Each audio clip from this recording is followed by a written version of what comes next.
വയനാട് തിരുനെല്ലി ആശ്രമം സ്കൂളിൽ ഉപയോഗശൂന്യമായ ബയോ ടോയ്ലറ്റുകൾ നൽകിയ സംഭവത്തിൽ മഹിളാ മോർച്ച സംസ്ഥാന അധ്യക്ഷ നവ്യ ഹരിദാസ്, യുവമോർച്ച സംസ്ഥാന അധ്യക്ഷൻ അഖിൽ പ്രേം തുടങ്ങിയവർ സ്കൂൾ സന്ദർശിച്ചു.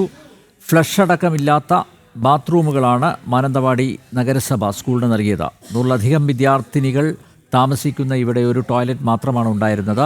4 ബയോ ടോയ്ലറ്റുകളാണ് നഗരസഭ നൽകിയത്. സംഭവത്തിൽ വനവാസി വിദ്യാർത്ഥികളോടുള്ള നീതി നിഷേധത്തിൽ BJP മാനന്തവാടി മണ്ഡലം കമ്മിറ്റിയുടെ നേതൃത്വത്തിൽ പട്ടികജാതി പട്ടികവർഗ വകുപ്പ് മന്ത്രിയുടെ ഓഫീസിലേക്ക് പ്രതിഷേധ മാർച്ച് നടത്തി.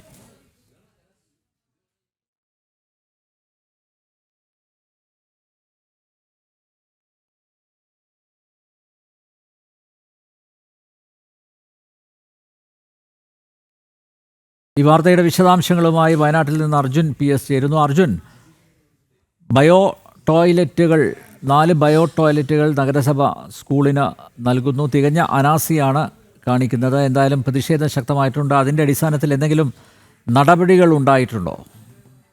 തീർച്ചയായും നമ്പ്യാർ, കുറച്ച് ദിവസങ്ങളായി ഈ സ്കൂളിനെ സംബന്ധിച്ച്, അതായത് ഈ ആശ്രമ സ്കൂളിനെ സംബന്ധിച്ച് വലിയ രീതിയിലുള്ള പ്രതിഷേധം ഉയരുന്ന ഒരു സാഹചര്യം ഉണ്ടായിരുന്നു. ഇവിടെ 120 പെൺകുട്ടികൾ, അതായത് വനവാസി വിഭാഗത്തിൽപ്പെട്ട 120 പെൺകുട്ടികൾ ആ സ്കൂളിലാണ് താമസിച്ചു വന്നത്. അതായത് 3 മുറികളിൽ, സ്കൂളിന്റെ 3 മുറികളിലാണ് അവർ താമസിച്ചിരുന്നത്. അവർക്ക് ആകെ ഉണ്ടായിരുന്നു ഒരു ടോയ്ലറ്റ് മാത്രമായിരുന്നു ഉപയോഗിക്കാനുണ്ടായിരുന്നത്. ഇതിൽ വലിയ രീതിയിലുള്ള ഒരു പ്രതിഷേധമൊക്കെ ഉയർന്നിരുന്നു. തുടർന്നാണ് പിന്നീട് ഇവരെ ഇന്ന് രാവിലെ ഇവിടെ നിന്നും കുറച്ച് കുട്ടികളെ കണിയാമ്പറ്റയിലേക്ക് മാറ്റിയിട്ടുണ്ട്. കണിയാമ്പറ്റ ഒരു വിദ്യാലയത്തിലേക്ക് മാറ്റിയിട്ടുണ്ട്. അത്തരത്തിലുള്ള ഒരു മാറ്റം ഉണ്ടായിട്ടുണ്ട്. പക്ഷേ എന്തിനാ തന്നെ ബാക്കിയുള്ള കുട്ടികളെ എന്ത് ചെയ്യുമെന്നുള്ള ഒരു ആശങ്ക കൂടി അവിടെയുള്ള രക്ഷിതാക്കൾക്കും അതുപോലത്തുള്ള മറ്റുള്ളവർക്കുമുണ്ട്. എന്നാൽ തന്നെ ഇവരെ ആറളം ഫാമിലേക്ക്, അതായത് കണ്ണൂരുള്ള ആറളം ഫാമിലേക്ക് മാറ്റാനാണ് ഇപ്പോൾ തീരുമാനമായിട്ടുള്ളത്. അവിടെയും ഒരു പ്രശ്നമുണ്ട്. ആറളം ഫാം നമുക്കറിയാം, നേരത്തെ തന്നെ നമ്മൾ പലതവണ റിപ്പോർട്ട് ചെയ്തതാണ്.